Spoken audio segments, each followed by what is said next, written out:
Mas, ó, agora eu convido você para a gente bater um papo muito bacana sobre um tema que é super importante. A gente vai falar agora sobre a campanha Setembro em Flor. A campanha tem o objetivo de conscientizar a população sobre a importância da prevenção do diagnóstico precoce dos tumores ginecológicos. Então, a campanha é voltada para as mulheres. Segundo dados do Instituto Nacional do Câncer, o INCA, aqui no Brasil estão previstos 704 mil novos casos de câncer para cada ano do triênio 2023-2025. Isso é extremamente preocupante. Desse total, mais de 32 mil novos casos serão de tumores ginecológicos, o que representa aí 13,2% de todos os casos de câncer diagnosticados, nas brasileiras. E para a gente falar um pouquinho sobre esse assunto, a gente está recebendo aqui a oncologista, a doutora Cristiane Amaral. Doutora Cristiane, primeiro dizer que é uma alegria tê-la conosco aqui no nosso programa. Bom dia, Shirley. O prazer é todo meu ter a oportunidade de estar aqui trazendo uma informação tão importante para a população. Tá certo, a gente viu realmente que é um número muito elevado. E eu começo perguntando como é que surgiu a ideia de fazer essa campanha, justamente para chamar a atenção, né, para que a gente consiga evitar esses casos, que a gente sabe que no caso de câncer, né, o diagnóstico precoce aumenta muito as chances de cura. A campanha, na verdade, veio um pouco mais atrás com a criação do Grupo Brasileiro de Tumores Ginecológicos. Em 2014, houve uma junção de oncologistas e que criaram esse grupo, que hoje eu faço parte, que é um grupo voltado para pesquisa, inovação, discussões e aprimoramento dos tratamentos dos tumores ginecológicos. E hoje tem esse objetivo também de conscientizar a população e de tentar melhorar as políticas públicas para os pacientes, para as pacientes com tumores ginecológicos. Então, a campanha foi criada há 3 anos atrás, né? E agora, sempre em setembro, a gente vai ter essa discussão do Setembro em Flor, para trazer em voga a discussão disso. E quais são os tipos, né, de tumores ginecológicos mais comuns, né? Aqueles que realmente a mulherada deve ficar, né, de sinalzinho vermelho, alerta, para ficar sempre investigando, doutora? O mais comum deles, infelizmente, é o câncer de colo uterino, tá? Que ainda no Nordeste ele continua como o segundo câncer mais comum entre as mulheres no Nordeste. O câncer de colo uterino, por que a gente diz infelizmente? Porque ele é um câncer passível de erradicação. Se a gente focar nas campanhas de vacinação contra o vírus do HPV, se tiver um rastreamento certo, adequado, que é com o exame de Papa Nicolau, o exame ginecológico, que a mulher deve sempre estar realizando, e caso esse exame venha alterado, fazer o tratamento das lesões precursoras. Dessa maneira, você consegue evitar o câncer de colo uterino. E a vacina, ela desde 2014, ela já é disponível na rede pública. No SUS tem a vacina para meninas e meninos a partir de 9 anos, né? Isso é uma outra coisa importante. Chamar atenção também, né? Porque às vezes as pessoas acham que o câncer de colo uterino é da mulher. Mas por que o menino vai vacinar? Porque a gente sabe que o HPV é um vírus sexualmente transmissível, né?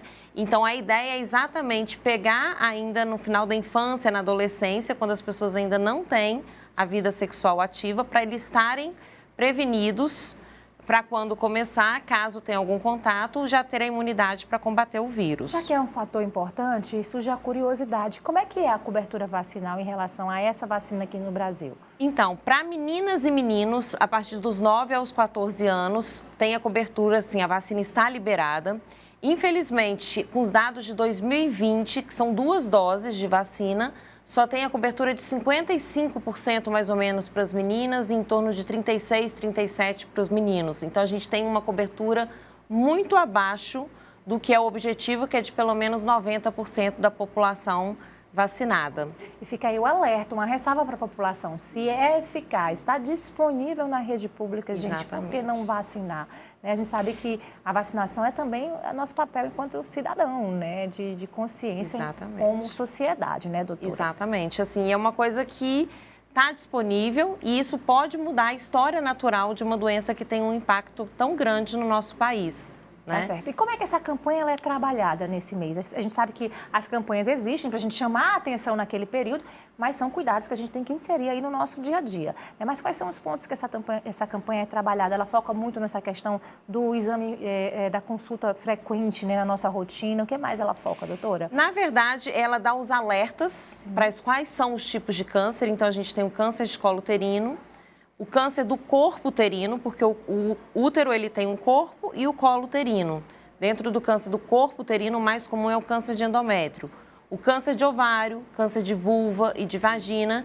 Então, ela tem as informações de quais são os sintomas mais comuns, quando que você tem que se preocupar, orienta a ter a consulta regular.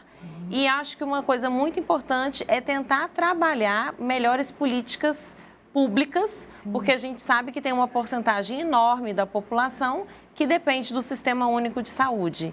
Então, não adianta só você dizer o que deve ser feito se a população não consegue ter acesso a isso.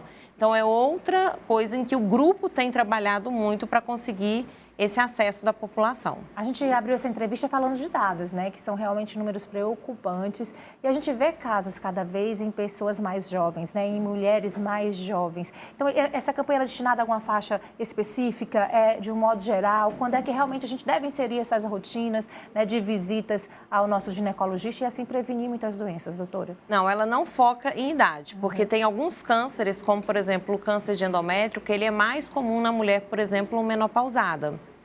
Câncer de ovário, um dos maiores fatores de risco é o envelhecimento, apesar da gente ter o câncer de ovário em mulheres jovens, principalmente quando a gente tem algum componente hereditário, tá? De predisposição hereditária ao câncer.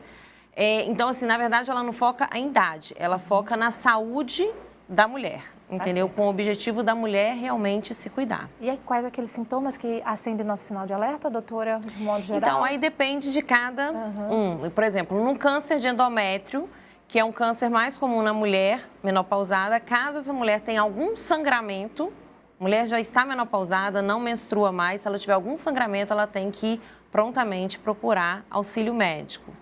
O câncer de ovário já é um câncer que a gente chama de um câncer silencioso, que ele não tem nenhum exame que a gente possa rastrear e ele não tem, assim, sintomas no início, são muito inespecíficos. Então, ele, na maior parte das vezes, quando ele é diagnosticado, ele já está numa fase mais avançada. Então, tem que bater nas medidas preventivas que entram em relação ao estilo de vida, né? Pessoa ter uma alimentação saudável, se manter dentro do peso, praticar atividade física, evitar bebida alcoólica, não fumar, essas medidas de um estilo de vida mais saudável. Tá certo. Dentro da rotina da gente, se fala muito de que é bacana você fazer esse check-up pelo menos uma vez ao ano ou então a cada 6 meses. Varia de pessoa para pessoa esse tempo que seria o ideal, doutora? Na verdade, o tempo varia muito de acordo com o resultado dos exames, né? Se a mulher, por exemplo, faz o exame da citologia vaginal, lá, o Papa Nicolau, esse exame vem normal, ela pode dar um intervalo maior da próxima consulta médica. Então, vai depender muito de acordo com o resultado do exame. Já se o exame vem alguma alteração que seja sugestiva, de alguma lesão precursora, de alguma lesão pelo vírus, aí isso precisa ser no intervalo mais curto. Então, isso é uma coisa variável, mas a pessoa tem que estar sempre tendo contato com o seu ginecologista para evitar realmente que tenha um câncer e que chegue a se tratar com um oncologista, Eu acho que nós mulheres até temos um pouquinho mais de consciência em relação a esses cuidados com a nossa saúde. A gente vê bem mais do que os homens, né? A gente tem essa rotina de fazer o check-up e é muito importante, já que a gente busca sempre, e como eu falei no começo, né? O diagnóstico precoce e sempre será, né, a melhor forma de a gente conseguir combater essa doença, né, doutora? Sim, com diagnóstico precoce a gente tem taxas de curas muito altas. Então, aquela ideia que tinha no passado de que eu tenho câncer, eu não vou ter cura, é um sinal de morte, isso não existe mais. A doença em estágio inicial, a gente tem mais de 90% de chance de cura desses pacientes. Tá certo, doutora. Foi ótima a nossa conversa. Para a gente também, a gente entende que é também o nosso papel sempre dar visibilidade, né, a essas campanhas que chamam a atenção para essa discussão. Mas como a gente falou, gente, são cuidados permanentes. A gente discute aqui, mas são coisas que você tem que levar aí no seu dia a dia para o resto da sua vida. Obrigada, doutora. Prazer. Uma alegria tê-la aqui com a gente.